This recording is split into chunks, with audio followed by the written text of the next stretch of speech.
चिंतन श्री गुरुदेव दत्त अनंत कोटि ब्रह्मांड नायक राजाधिराज योगीराज परब्रह्म सद्गुरु श्री स्वामी समर्थ महाराज की जय। वक्रतुंड महाकाय सूर्यकोटि समप्रभ निर्विघ्नं कुरु मे देव सर्वकार्येषु सर्वदा। गुरु ब्रह्मा गुरु विष्णु गुरुदेवो महेश्वरा गुरु साक्षात् परब्रह्म तस्मै श्री गुरुवे नमः तस्मै श्री गुरुवे नमः। श्री गुरुदेव दत्त अनंत कोटि ब्रह्मांड नायक राजाधिराज योगीराज परब्रह्म सद्गुरु श्री स्वामी समर्थ महाराज की जय। मी काही कोणी संत नाही, मी काही कोणी महात्मा नाही, मी फक्त एक साधा सुधा स्वामी सेवकच आहे। आणि पुष्कळांना असं वाटत असेल की मी खूप स्वामींची भक्ती करतो किंवा केली, तसं नाहीये। माझ्याने जेवढी भक्ती व्हायला पाहिजे तेवढी होतच नाहीये, त्याची मला कायम खंतच असते। पण आपली गुरु माऊली म्हणजे अक्कलकोट श्री स्वामी समर्थ इतकी दयाळू आणि कृपाळू आहे, तुम्ही फक्त एकदा का तिला मनापासून हात मारलं ना, ती तुम्हाला साथ जरूर देते। जेव्हापासून मी स्वामींच्या मार्गामध्ये आलो तेव्हापासून असं मला कधीही आठवत नाही की मी स्वामींना प्रार्थना केली आणि ती वाया गेली। कारण जेव्हा जेव्हा मी संकटामध्ये आलो, जेव्हा जेव्हा मला कोणाच्या मदतीची जरूर होती, तेव्हा स्वामींनी प्रत्यक्ष रूपाने अप्रत्यक्ष रूपाने मला मदत केलेलीच आहे आणि करत आहे आणि करत राहतील याचा पण मला पूर्ण विश्वास आहे। आता सर्वप्रथम तुम्ही सगळे स्वामी भक्त, दत्त भक्त, साई भक्त, विधानंद भक्त, राम भक्त, कृष्ण भक्त, ज्याचे कोणाचे भक्त असाल ते तुमचं सगळ्यांचं मी मनापासून अभिनंदन करतो याच्यासाठी की आज तुम्ही जे इथे इच्छापूर्ती दत्तधाम मध्ये आलात ना, ते तुमच्या मर्जीने नाही आला, पण स्वामींची इच्छा होती आणि स्वामींच्या मर्जीमध्ये होतं म्हणून तुम्ही आलात, म्हणून तुमचं अभिनंदन। आणि दुसरी महत्वाची गोष्ट, जसं आता वर्षातांनी सांगितलं की त्यांचं आता तिसऱ्यांदा येणं होत आहे, तर त्यांच्यावर पण स्वामींची अशीच खूप मोठी कृपा आहे आणि ती अजून कृपा वाढत राहील याची मला खात्री आहे। आणि तुम्हाला सर्वांना माहिती आहे का, तुम्हाला ही स्वामी भक्ती किंवा दत्त भक्ती या जन्मी जी मिळाली आहे ना, तितकी सहजासहजीने मिळाली। तुमच्या गेल्या जन्मातल्या पुष्कळशा पुण्यांचा उदय जेव्हा झाला तेव्हा या जन्मी तुम्हाला दत्त भक्ती मिळाली। अशी सहजासहजी दत्त भक्ती कोणालाही मिळत नसते, स्वामी भक्ती कोणालाही मिळत नसते। या अंमलीमध्ये मी शेवटच्या 20 वर्षापासून पाहतोय. वॉकेबल डिस्टन्स म्हणा किंवा हात मारली तर ऐकू येईल म्हणा, अशा अंतरावर राहणारे पुष्कळसे लोक आहेत जे आजपर्यंत या मंदिरात कधी दर्शनाला आले नाही, आणि जर आले असतील आणि कधी गेले असतील तर त्यांना पण ठाऊक नाही. ते असं का घडतं? कारण की ती स्वामी भक्ती तुमच्या नशिबी असावी, आणि ते नशीब या जन्मामध्ये तुम्हाला प्राप्त झालंय ते तुमच्या गेल्या जन्माची पुण्य आहे, त्यामुळे प्राप्त झालं. आता स्वामींच्या कृपेने आणि माझ्या दिवंगत आई वडिलांच्या आशीर्वादाने आज तुम्ही जिथे बसलात ते इच्छापूर्ती दत्तधाम 2006 मध्ये उदयास आला.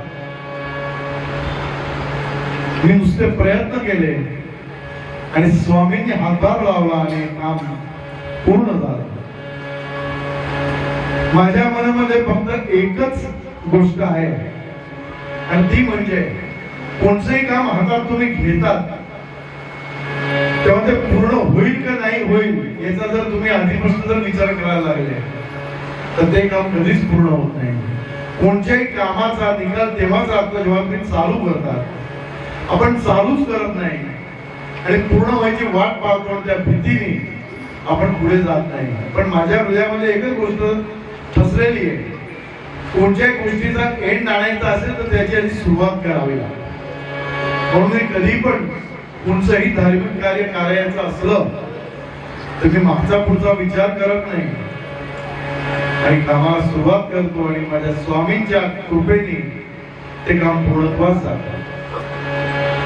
आता या वेळेसच्या स्वामी जयंतीला माझ्या मनामध्ये बिलकुल कल्पना पण नव्हती, विचार पण नव्हते की वर्षात त्यांना आपण परत बोलवूया, की त्यांचं एवढं बिझी शेड्यूल असतं तर त्यांना टाइम मिळेल का नाही मिळेल. आपण विचारल्यानंतर त्यांना नाही म्हणावं लागेल, त्या नाही म्हणण्याचं त्यांना पापामध्ये कशाला पाडायचं, म्हणून मी काही बोललो नाही. पण मनामध्ये माझा विचार होता, आणि एक दिवस अचानक मी त्यांना खूप दिवसानंतर मी त्यांना फोन केला. म्हटलं वर्षाताई नमस्कार. तर त्यांनी मला म्हटलं हो नमस्कार. म्हटलं आपलं बरेच दिवसानंतर बोलणं होत आहे. लगेच त्यांनी म्हटलं की यावर्षी तुमचा स्वामी जयंतीला प्रोग्राम काय? म्हटलं दरवर्षी होतो तसा अभिषेक आहे, हवन आहे, संध्याकाळी भजन कीर्तन आहे. त्यांनी लगेच म्हटलं माझी याची इच्छा आहे. बस त्यांनी म्हटलं माझी एवढी याची इच्छा आहे आणि मनामध्ये ठसून गेला, आणि मी त्यांना सांगून टाकलं यू आर मोस्ट वेलकम. म्हणजे फक्त त्यांचीच इच्छा नव्हती इथे येण्याची, पण मूलतः स्वामींची इच्छा होती, म्हणून स्वामींनी त्यांना सद्बुद्धी दिली आणि स्वामींची त्यांच्या तिसऱ्यांदा भेट झाली. आता सर्वात मोठं आणि महत्वाचं बोलायचं म्हणजे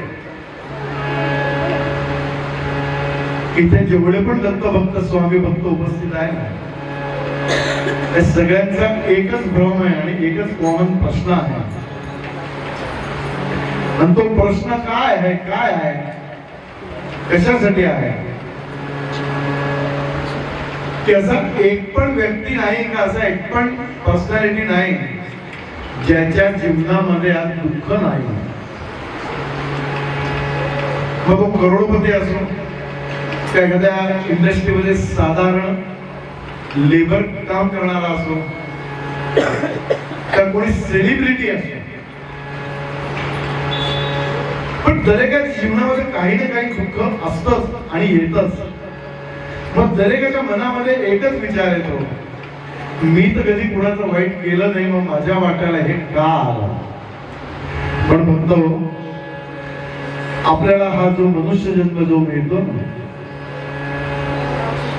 तो आपण गेल्या जन्माची खूप काही पाप आपल्या डोक्यावर घेऊन येत असतो आणि या जन्मामध्ये परत ऍड करत असतो.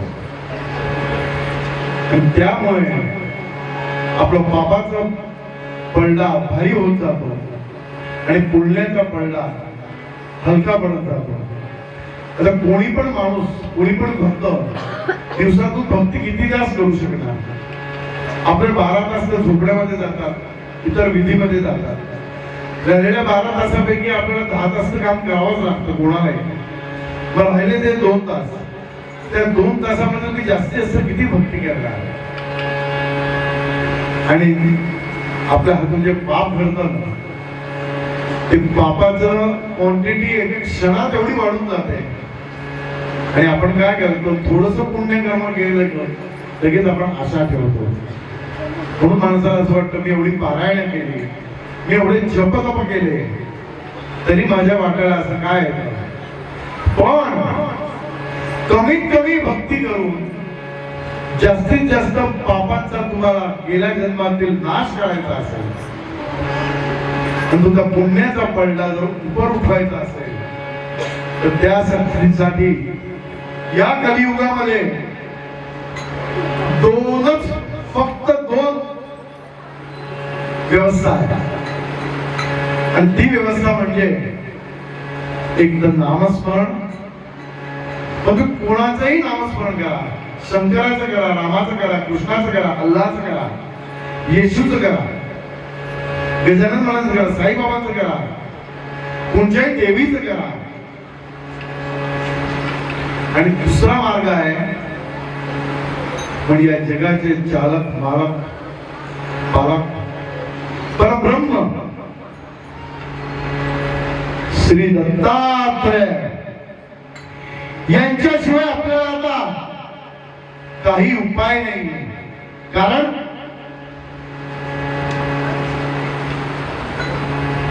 सत्ययुगामध्ये राम होते, द्वापार युगामध्ये कृष्ण होता, आणि आता कलियुगामध्ये दत्तात्रयाशिवाय दुसरा कोणताही आपल्याकडे आता मार्ग नाहीये. म्हणून तुम्ही कोणाचीही भक्ती करा. एक तर आपल्या हिंदू धर्मशास्त्राप्रमाणे तुम्ही कोणत्या पण जैन देवाची भक्ती कराल तरी देवाधिदेव महादेव शंकराला मिळते. आणि कोणत्या लेडीजची भक्ती करा ती माँ पार्वतीला मिळते. म्हणून कोणी हा भ्रम ठेवू नका की मी गजानन महाराजांची भक्ती करतो पण ती स्वामींपर्यंत कशी पोहोचेल. मी साईबाबांना बसतो मग ते स्वामींपर्यंत कसं पोहोचेल. स्वामी म्हणजे कोण? ब्रह्मा विष्णू महेश. ब्रह्मा विष्णू म्हणजे कोण? श्री गुरु दत्तात्रय. आणि आपल्या जीवनामध्ये दत्ताचं महत्व किती आणि कसं आहे. ब्रह्माचं काम आहे उत्पत्ती करणं, विष्णूचं काम आहे आपलं पालन पोषण करणं, आणि शेवट तुम्हाला मला आपल्या सगळ्यांना महिषाकडे म्हणजे शंकराकडे जायचंय. तर दरेकाच्या जीवनामध्ये ब्रह्मा विष्णू महेशाचा खूप मोठा रोल आहे. आणि कसं आहे सगळ्यांना शिकायचंय त्यासाठी बुद्धी पाहिजे. बुद्धीची देवता म्हणजे श्री गणेश. तुम्हाला बल पाहिजे, त्याचे तुम्हाला जर बल पाहिजे असेल तर तुम्हाला कोणाची उपासना करावी लागते? मारुतीची उपासना करावी लागते. विद्येची उपासना सरस्वतीची उपासना करावी लागते. लक्ष्मीसाठी पैशासाठी तुम्हाला लक्ष्मीची उपासना करावी लागते. आणि तुमचं पालन पोषण खूप चांगल्या रीतीने व्हायला पाहिजे त्यासाठी तुम्हाला विष्णूची सेवा करावी लागते. मग या सगळ्यांना अलग अलग पूजा करण्यापेक्षा आपण एकाच देवाला जर भजलं म्हणजे श्री दत्तात्रयाला तर ते सगळ्यांनाच पोचतं. म्हणून दत्त भक्तीसारखा शॉर्टकट या कलियुगात नाही. आणि दत्त भक्तीपेक्षा पण शॉर्टकट म्हणजे नामस्मरण आहे. आणि नामस्मरणाच्या कल्पनेसाठी माझ्या मनात एक कल्पना आली की दरेकाच्या हातून नामस्मरण घडावं.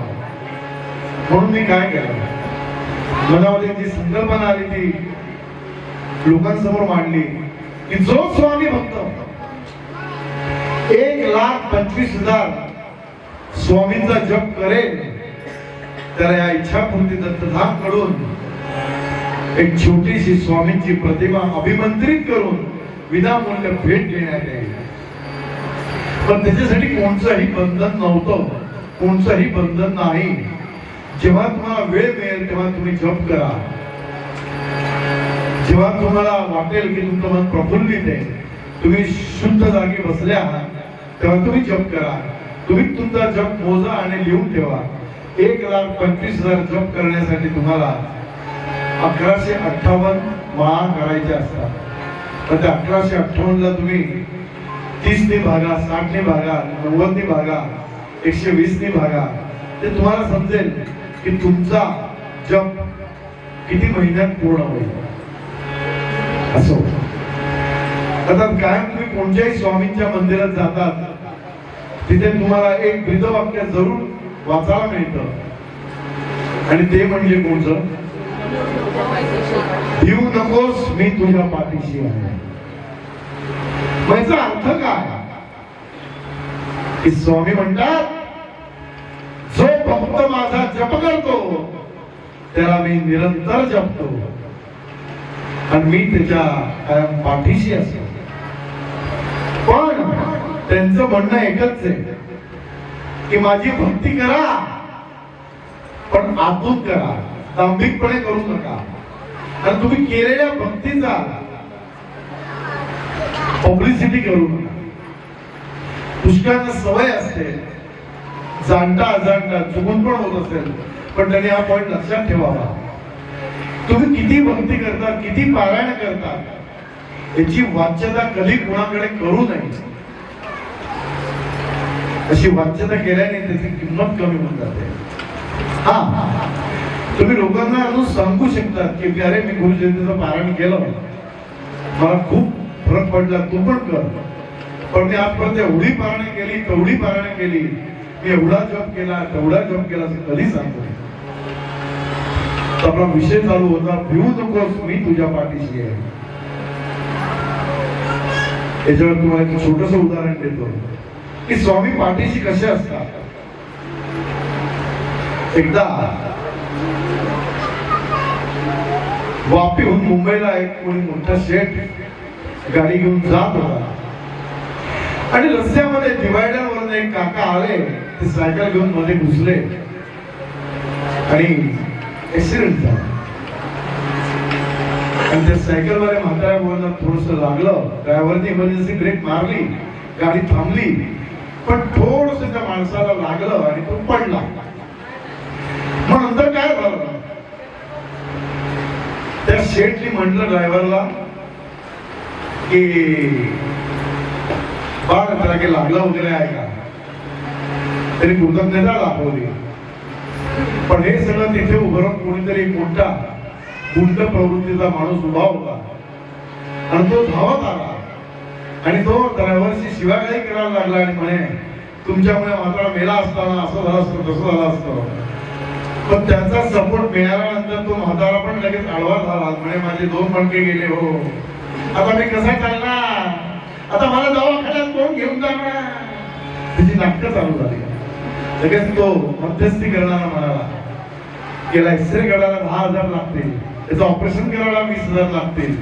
आणि असे भावताल चालू झाले आणि 1 लाख रुपयामध्ये सौदा झाला.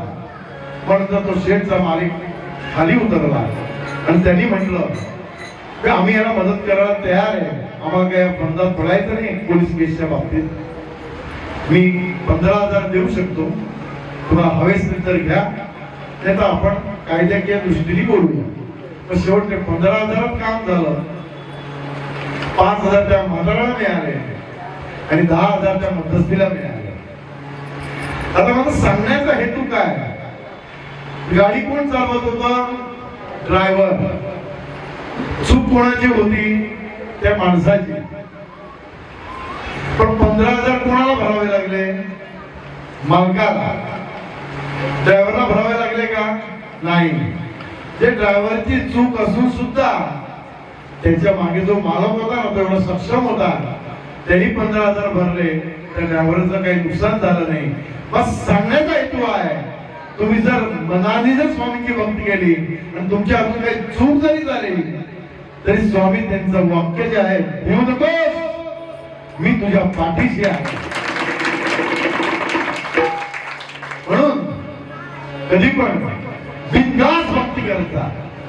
स्वामींनी सुद्धा म्हटलंय 16 ओळख त्यांना नव्हतं. तुम्हाला स्वामींचे चरित्र तुम्ही वाचलेलंच आहे. स्वामींचे असे पुष्कळ चमत्कार तुम्हाला ऐकायला मिळतील. एक भक्त स्वामींच्या मागे मागे मागे मागे गेला, स्मशानात गेला. तिथे स्वामी हिड्यांच्या ढिगाऱ्यावर बसले होते आणि त्या भक्ताला स्वामींनी काय म्हटलं, घे हे घाल उचलून जा, घरी घेऊन जा, तुझं कल्याण होईल. आणि झालं काय, तो भक्त ते हाड उचलून घेऊन गेला आणि घरी जाऊन बघतो त्या हाडाचं सोनं झालं. तर या दृष्टांताचा आपण अर्थ कसा लावतो की खरोखर स्वामी तेव्हा हाडाच्या ढिगाऱ्यावर बसले असतील का, आणि त्याला खरोखर ते हाड दिलं असेल का, आणि ते हाड काही सोन्याचं झालं असणार का. पण त्याच्या मागे सांगण्याचा उद्देश स्वामींचा एवढाच होता की तुमची हाडं झिजतील तेवढी तुम्ही मेहनत करा, मी तुमच्या पाठीशी आहे, तर तुमच्या मेहनतीचं सोनं होईल, नाही की हाडाचं सोनं झालं. म्हणजे स्वामींचे जे चमत्कार आहे त्याच्या मागे खूप बोध घेण्यासारखं आहे. आणि स्वामी चरित्र सारामृत एवढं अगाध आहे, अथांग आहे की आपण 3 दिवस जरी असं 7 दिवस जरी बसलो तरी वेळ कमी पडेल.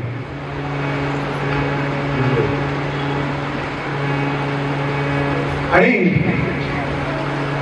आता सर्वात महत्वाचा प्रश्न मी घेणार आहे की जेव्हा जेव्हा आपल्याला दुःख येतं तेव्हा आपण काय करतो. सर्वप्रथम आपण आपली पत्रिका उघडतो, ज्योतिषाकडे जातो, ज्योतिष सांगतो ही ग्रहदशा खराब आहे, महादशा चालू आहे,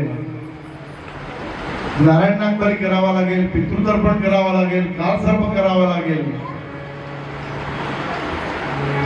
तो माणूस थकलेला असतो, कंटाळलेला असतो, कर्जबाजारी झालेला असतो, तरी पण याच्यामधून बाहेर पडण्यासाठी ज्योतिष जे सांगेल ते करायला तयार होतो. आणि 6 महिन्यानंतर परत त्याला समजतं की मी आहे तिथेच आहे. माझा सांगण्याचा हेतू असा नाहीये की ज्योतिष खोटं बोलतात, तर ज्योतिष शास्त्र खोटं आहे. ज्योतिष हे मॅथमॅटिक्स आहे आणि ते पण परफेक्ट आहे. पण ज्योतिष आणि ग्रहदशा आणि माणसाचं जीवन याच्यामध्ये परस्पर संबंध आहे. पण हे जे ब्रह्मांडात नवग्रह आहे त्यांच्यापासून जर तुम्हाला मुक्ती हवी असेल तर माझ्याकडे एक सोपा उपाय आहे. तो जर उपाय तुम्ही तुमच्या जीवनामध्ये जर उतरवला तर मला नाही वाटत की आपल्याला कोणाच्या ज्योतिषाच्या घरी किंवा भविष्य बघणाऱ्याकडे जावं लागतं. आणि तो उपाय अगदी साधा सिंपल आहे की ब्रह्मांडामध्ये जो नवग्रह आहेत ते त्यांचं काम करतात. आणि जेव्हा एखाद्याची पत्रिका बनते त्या पत्रिके कशावरून बनते की किती वाजता जन्म झाला, किती कोणत्या दिवशी जन्म झाला, कोणत्या तारखेला जन्म झाला, आणि पृथ्वी तलावर कोणत्या देशामध्ये, कोणत्या गावामध्ये, कोणत्या फळ्यामध्ये, कोणत्या विभागामध्ये जन्म झाला, त्या अक्षांश रेखांशवरून पत्रिका बनते. तर मला पुष्कळ वेळा हाच प्रश्न पडतो की या 3 गोष्टींवरून पत्रिका बनवून जर माणसाचं भविष्य जर ठरत असेल तर ज्या दिवशी सचिन तेंडुलकरचा जन्म झाला त्या सेकंदाला किती मुलं जन्मले, मग सगळे सचिन का नाही झाले, मग सगळे सचिन व्हायला हवे होते. पण तसं नाही घडत, कारण आपल्याला फक्त आपल्या या जन्मात माहित असतं. आपल्याला गेल्या आठवड्यात काय भाजी खाल्ली ते लक्षात नाही, तर गेल्या जन्मात आपण काय केलं ते आपल्याला कुठे माहिती आहे. तर त्याच्या पाप पुण्याच्या हिशोबाने आपला हा जन्म मिळालेला असतो. आणि त्याप्रमाणे आपलं पुनर्जन्म नक्की झालेला असतो. हे तर तुम्ही आम्ही आपण भाग्यवान आहोत की या भारत देशात आपला जन्म झालाय. जर आपला जन्म युक्रेन मध्ये झाला असता, रशियामध्ये झाला असता, इथिओपियामध्ये झाला असता तर आपली हालत काय असते. एवढा फक्त जरी विचार केला तर तुम्हाला समजेल की आपण किती भाग्यवान आहोत की संतांच्या भूमीमध्ये आपला जन्म झालाय, जिथे कल्चर आहे, जिथे आई वडील आहे, नातेवाईक आहे, अजून तरी आहे, पुढे सांगता येत नाही. असो, पण मी विचार करत नाही. नवग्रहाच्या त्रासापासून जर तुम्हाला मुक्ती हवी असेल तर तुम्हाला फक्त एकच काम करायचं. फक्त 5 ग्रहांना, किती? फक्त 5 ग्रहांना तुमच्या अधिपत्याखाली ठेवा, म्हणजे तुमच्या कंट्रोल मध्ये ठेवा. आता तुम्ही विचार करा, या 5 ग्रहांना आपल्या कंट्रोल मध्ये ठेवायचं पण 5 अंगठ्या घालाव्या लागतील का? त्याचं परवडणार नाही. पहिली गोष्ट, ते 5 ग्रह कोणते?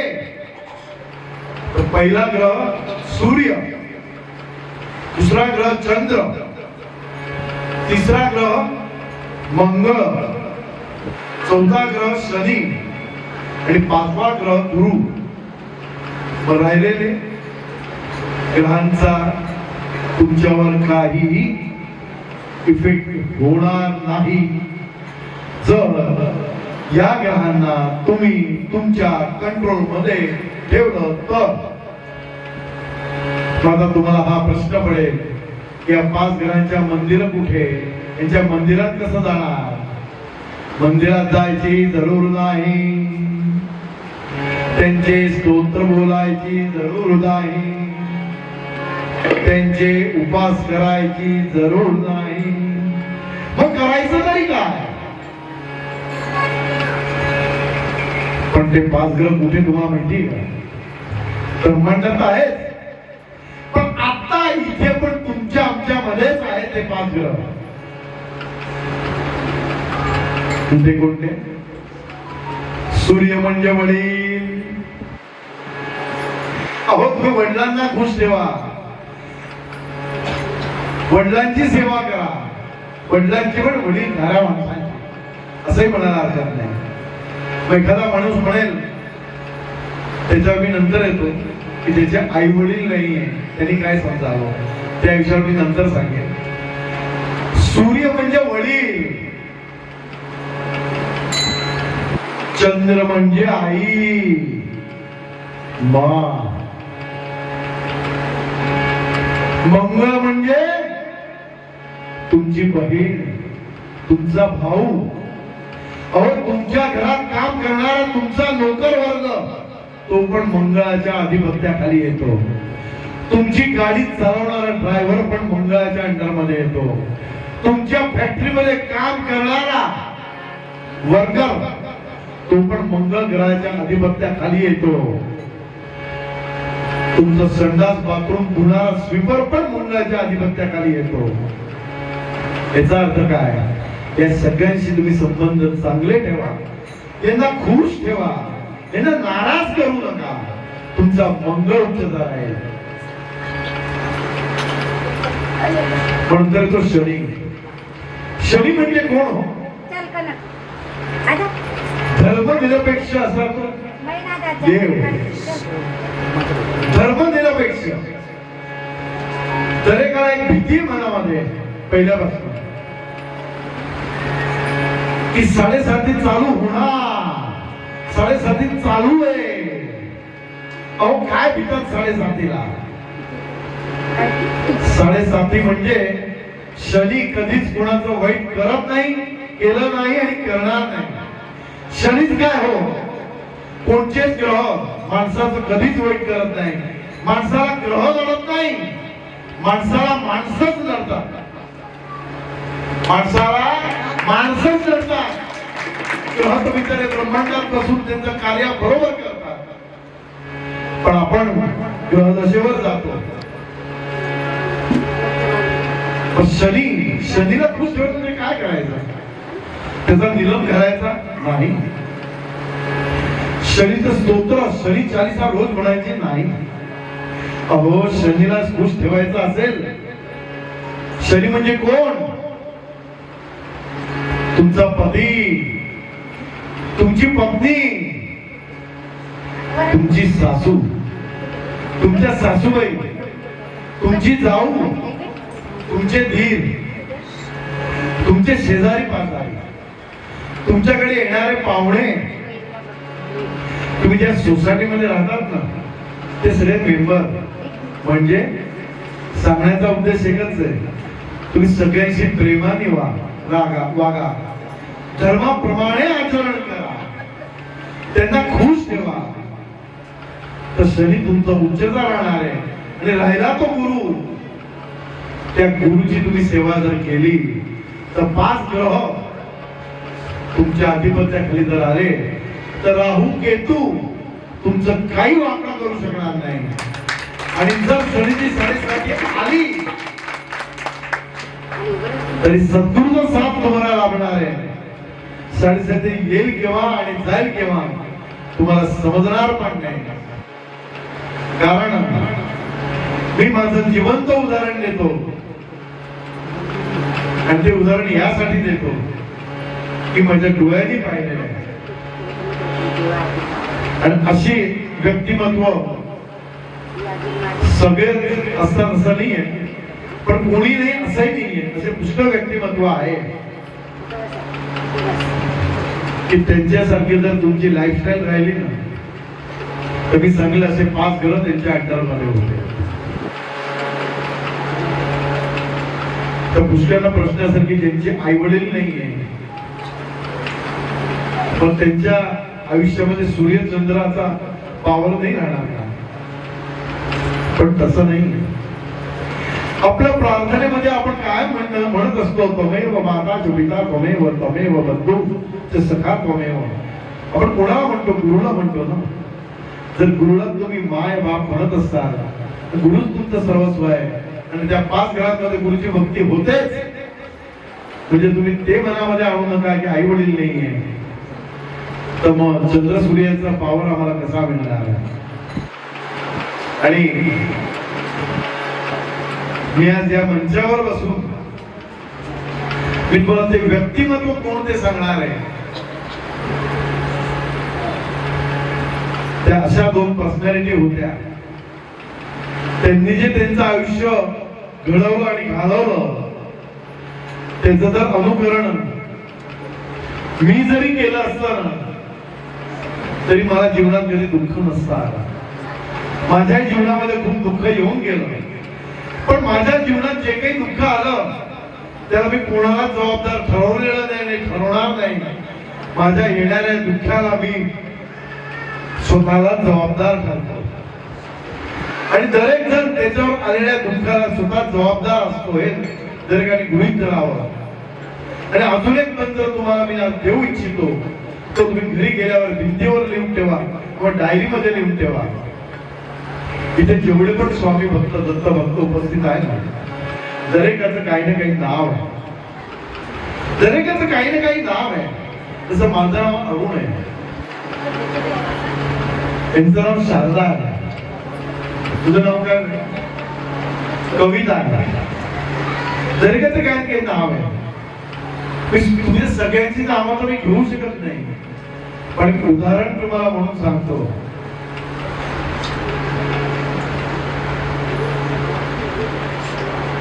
बरं, तुझं नाव काय?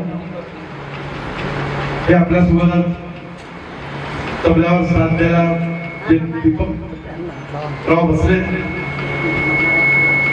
त्यांना एकदा गुरुदेव दत्त होऊन जाऊ द्या. साहेब नाव सुधीर पाटील साठी एकदा गुरुदेव दत्त होऊन जाऊ द्या.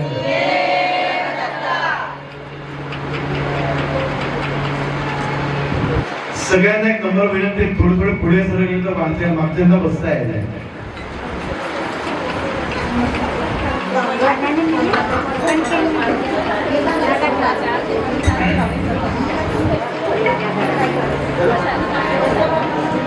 मंत्र म्हणतो, गुरुमंत्र नाही पण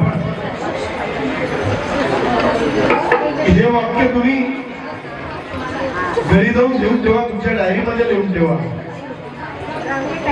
इकडे लक्ष द्या. आता मी जे सांगणार ते वाक्य घरी लिहून ठेवण्यासारखं आहे, त्याचं प्रात्यक्षिक करून दाखवतो. त्याचे प्रात्यक्षिक करून दाखवतो. प्रात्यक्षिक करून तर दाखवेल मी, पण त्याचं कोणी वाईट वाक्य येऊ नका. तू बिना हा तू बिना नाव विसरलो म्हणून तुला सांगतो.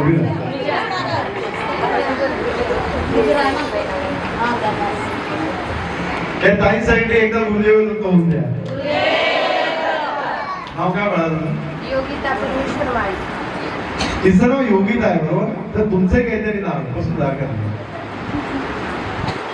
तुम्ही पण तुमच्या हृदयामध्ये कोरून ठेवा, तुमच्या घरी लिहून ठेवा.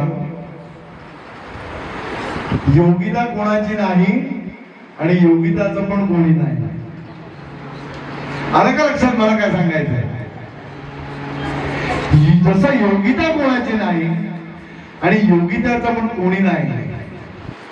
अहो आपण आलो पण एकटे आणि जाणार पण एकटे.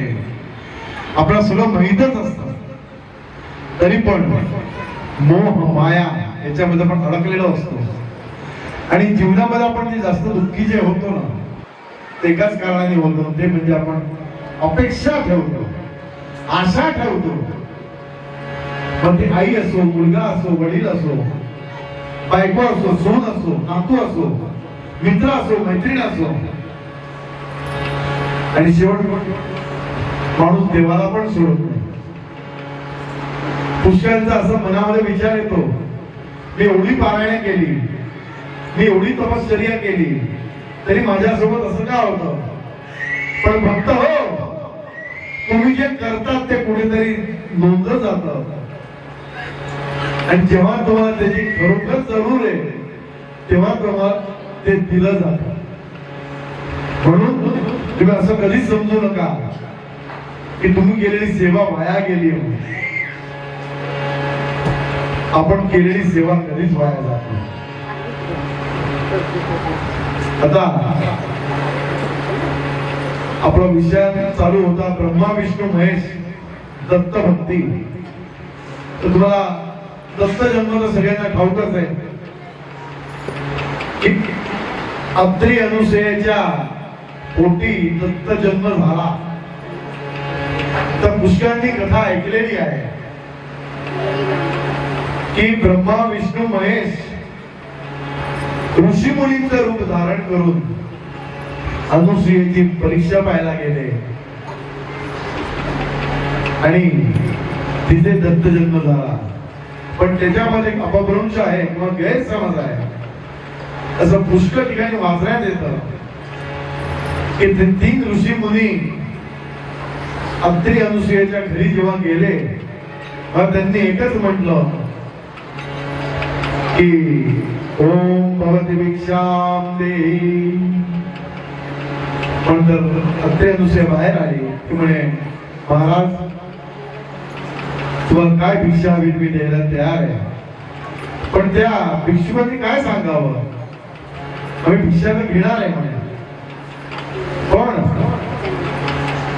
आम्ही आता नदीवर जातो, स्नान करून येतो, मग आल्यावर आम्हाला पंचपक्वान्नाची भिक्षा पाहिजे.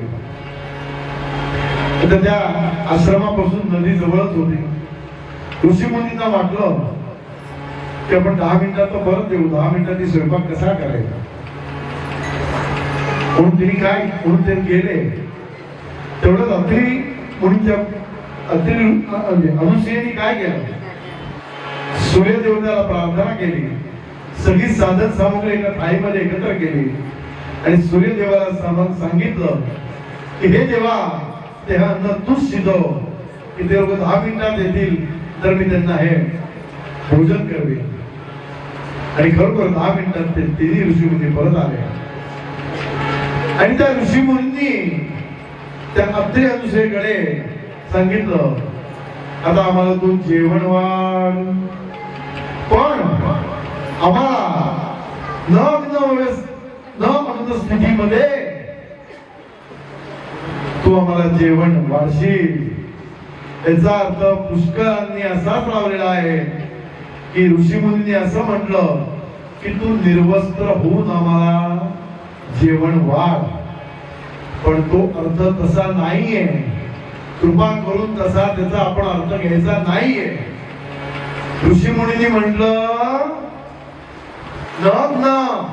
न अग्नी, ज्या अन्नाला अग्नीच जरूर पडलेली नाहीये तसं अन्न कुठे मिळेल? आईच्या दुधामध्येच मिळेल. मग त्या अत्रि अनुसूयेने काय केलं? मनोभावे प्रार्थना केली, जलप्रक्षालन केलं, आणि तिने ऋषीमुनीवर छाटलं काय? ते बाल्य स्वरूपात प्रगट झाले आणि तिने त्याला स्तनपान केलं. आणि न अग्न म्हणजे त्याचा अर्थ आपण नग्न काढला. आणि दरेक जण असा विचार पण केला की ब्रह्मा विष्णू महेश सारखे सत्पुरुष एखाद्या पतिव्रतेला तू नग्न होऊन आम्हाला जेवण वाढ असं म्हणू शकतील का? शक्यच नव्हतं. पण असो, आज आपल्याला ही गोष्ट समजली आहे, मला समजली म्हणून तुमच्यापर्यंत पोहोचवलेली आहे. आता दुसरी गोष्ट मला तुमच्याला सांगायची. सगळेजण पारायण करतात, तीर्थयात्रेला जातात, ब्राह्मण भोजन घालतात, पदयात्रा करतात, तो करायलाच पाहिजे.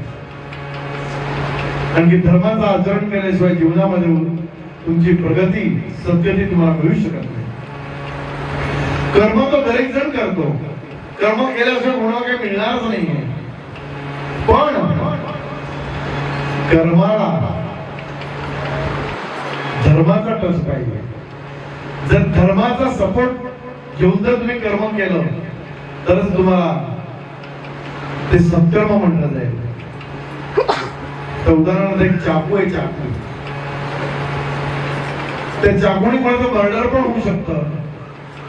म्हणजे चाकू सारखं एक शस्त्र असतं ज्याची कोणाचं ऑपरेशन होतं, त्याचा जीव वाचतो. क्रिया दोन्ही एकच आहे, पण त्याला धर्माचं आचरण झालंय म्हणून त्याचं ऑपरेशन झालंय आणि तिथे अधर्म आहे म्हणून ते मर्डर झालंय. तसंच मला हेच सांगायचं की सत्कर्म तेव्हाच घडेल जेव्हा ते धर्माला अनुसरून ते कर्म असेल. पण त्या कलियुगामध्ये तुम्ही जेव्हा जेव्हा सत्कर्म करण्याचा विचार कराल ना, तेव्हा कलियुग तुमच्या समोर येऊन उभा राहिलेला असतो आणि तुला अधर्म रीतीने वागायला भाग पाडतो. पण तेव्हा तसं नको घडायला, त्यासाठी पाहिजे तर तुमचं बँक बॅलन्स जे पैशा ठिकाणी नाही पण नामस्मरणाने. नामस्मरणाचं बँक बॅलन्स केव्हा वाढेल? जर तुमचं अखंड नामस्मरण चालू असलं तर नामस्मरणासारखी ताकद नाही. तर तुम्ही नामस्मरणाचा कोटा वाढवा, नामस्मरणाची सवय लावा. पोळ्या करताना तुम्ही नामस्मरण करू शकता, झुमता झुमता नामस्मरण करू शकता, तुम्ही प्रवासात असताना नामस्मरण करू शकता. कारण नामस्मरण करणं म्हणजे पण एक प्रकारचं दान आहे. तुम्हाला असं वाटतं की नामस्मरण करणं म्हणजे दान कसं काय? दानाचे प्रकार पुष्कळ आहे. एक तर आहे अन्नदान, दुसरा आहे श्रमदान, अजून एक आहे रक्तदान. पण माझ्या मते सर्वात मोठं आणि महत्वाचं दान असेल ना, कोणी सांगू शकेल का दुसरं कोणतं मोठं दान असेल? Just I want to no.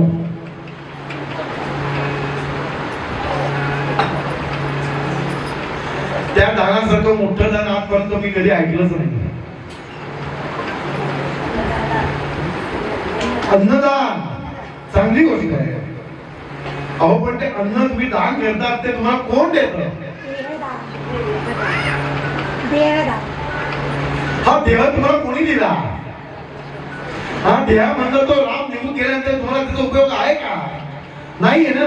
तर तुम्ही दान करणार आहे, चांगली गोष्ट आहे.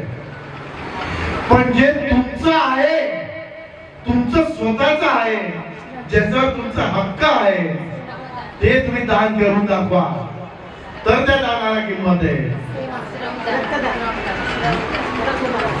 अहो रक्तदान तुम्ही कराल, परत पंचपक्वान्नाचं खाल, परत ते रक्त येणारच आहे तुमच्यामध्ये. तुम्ही फळं फुलं विकत घेतात, देवाला अर्पण करतात, ती दिली कोणी, आणली कोणी, त्यांनीच दिलं, त्यांना आपण अर्पण करून सुद्धा खूप मोठा समजतो. म्हणून मला फक्त एकच सांगायचंय, जे आपलं स्वतःच आहे, आपल्या मालकीचं आहे, ते पैसे पण आपल्या मालकीचे नाही. मालकीचे असते तर आपण वर घेऊन गेलो असतो. प्रॉपर्टीचे पण आपण मालक नाही हो. मालक असतो आपण ती पण वर घेऊन गेलो असतो. आणि जे मी तुम्हाला सांगतो ना, की जे तुमच्या हक्काचं आहे, ते पण तोपर्यंतच हक्क आहे जोपर्यंत तुम्ही त्याचे मालक आहात. ते आहे म्हणजे वक्त कला.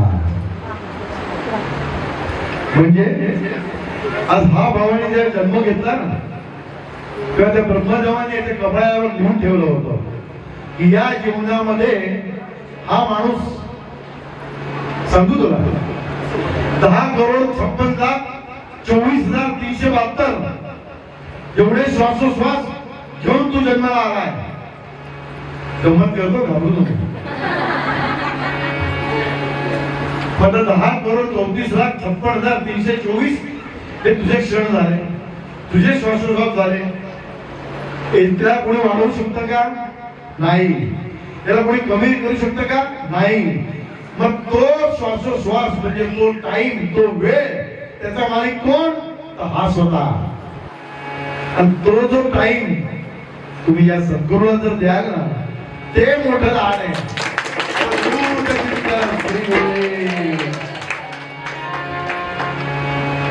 हा थोडं विषयांतर झालं. मी तुम्हाला सांगत होतो की असे एक दोन व्यक्तिमत्व माझ्या जीवनामध्ये येऊन गेल्या. त्यांना जर अनुसरलं असतं ना, तर मी पण सुखी असतो. आणि त्यांच्या आशीर्वादामुळे आज मी आणि तुम्ही इथे बसलेले आहात. ते म्हणजे माझे आई आणि बाबा, आणि माझी आई आणि वडील. आज मी या व्यासपीठावर बसून सांगतो, आज पण मला खंत आहे की ज्या प्रकारे माझ्या आई वडिलांची सेवा व्हायला हवी होती, ती माझ्या हातून घडलेली नव्हती. त्याचं मला आज पण वाईट वाटतंय. आणि त्याला जबाबदार कोणीच नव्हतं, मी स्वतः जबाबदार होतो. आणि त्यांचं जीवन असं होतं, त्यांनी जीवनामध्ये कधी पत्रिका पाहिली नाही, कधी वास्तूप्रमाणे घर आहे का ते पाहिलं नाही. फक्त सेवाभावी त्यांचं हृदय होतं. असे पुष्कळ लोक आहेत इथे उपस्थित. माझा एक मित्र आहे, त्याच्या आई वडिलांना पण मी ओळखतो. मी फक्त त्याचं नाव घेऊ इच्छित नाही की मला कोणाची पब्लिसिटी करायची नाही. त्याच्या आई वडिलांना पण मी जवळून पाहिलंय. त्याच्या आई वडील पण माझ्या आई वडिलांसारखेच होते, ज्यांना कधी जन्म पत्रिका बघावी लागली नाही आणि कधी वास्तुशांती करावी लागली नाही. माणूस घर बांधतो, वास्तुशांती करतो, करायलाच पाहिजे. ग्रहशांती करतो, करायलाच पाहिजे. पण माझं म्हणणं एकच आहे, जोपर्यंत तुमचं मनच शांत नाहीये ना, तुम्ही किती ग्रहशांती करा, किती वास्तुशांती करा, जीवनात तुम्हाला सहजासहजी सुख प्राप्त होणार नाही. मग मनच शांती मिळेल कुठून? ती फक्त सद्गुरूंच्या चरणी आणि नामस्मरण आहे.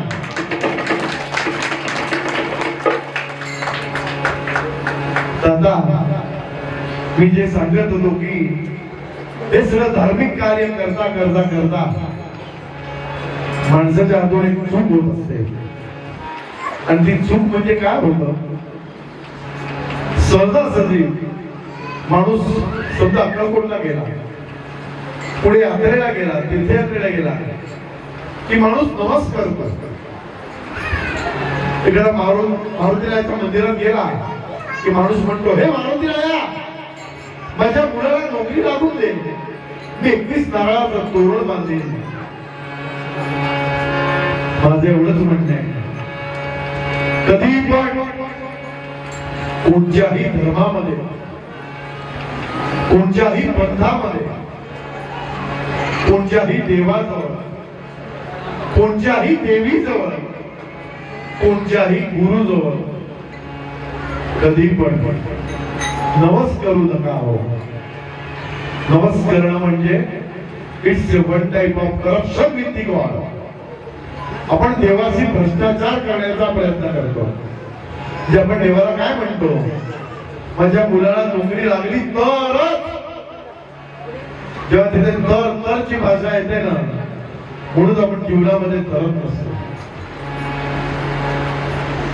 त्यापेक्षा माझं म्हणणं काय, तुमच्या मुलाला जर नोकरी लावायची, अहो तुम्ही आधी 21 नारळाचं तोरण बांधा, मग त्या मारुती रायाला काम सोपा. तो मारुती राया, तो राम, तो कृष्ण, तो गुरु, ते गुरु, ते सद्गुरु एवढे दयाळू कृपाळू मायाळू आहे ना, ते कधी भक्ताच्या ऋणामध्ये राहत नाही. तुम्ही जर आधी नारळाचं तोरण बांधलं आणि जर त्या गुरुला काम सोपवलं तर तुमचं काम नक्की होईल. आणि हे मी अनुभवाने सांगतो. आज आपल्या मंदिरामध्ये इच्छापूर्ती दत्तधाममध्ये दर महिन्याला 700 ते 800 नारळाची तोरणं बांधली जातात. सगळेजण येऊन इथे 11 नारळाचं 5 नारळाचं तोरण बांधतात आणि सांगतात स्वामींना, स्वामी आमचं हे काम आहे, त्यासाठी 11 नारळाचं तोरण बांधतोय. आणि त्यांचे अनुभव त्यांना सांगतात, त्यांचं काम होतं. म्हणतात ते परत येतात आणि मला म्हणतात, दादा मला परत 11 नारळाचं तोरण बांधायचं आहे. मी त्यांना विचारतो का परत काही काम आहे का, नाही आमचं काम झालं म्हणून परत आम्ही स्वामींना थँक्स म्हणून परत नारळाचं तोरण बांधायला आलो. म्हणून कधी पण कोणत्याही देवाला किंवा देवीला, कोणत्याही देवाला किंवा देवीला नमस्कार करू नका. आता आज इथे पुष्कळ भक्तगण आहे.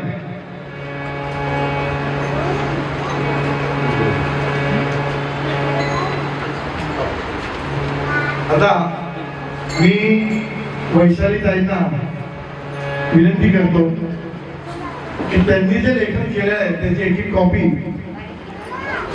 आज वर्षाताईंना ते प्रसाद म्हणून भेट देतात.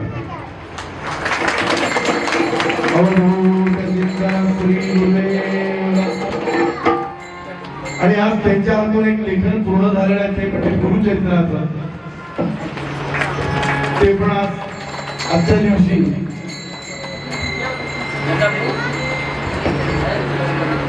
पब्लिश करत आहे.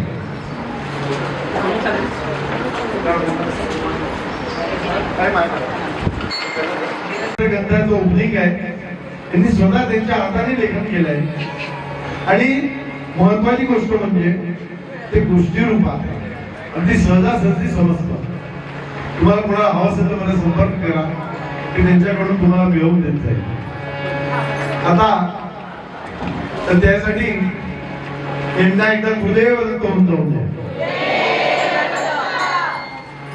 आता ज्या भक्तांनी 1.25 लाख जप पूर्ण केलाय त्यांना मी स्वामींची मूर्ती वर्षाताईंच्या हातून देऊ इच्छितो. त्या भक्तांनी एकानंतर एक उभं व्हावं आणि पुढे व्हावं, पुढे यावं.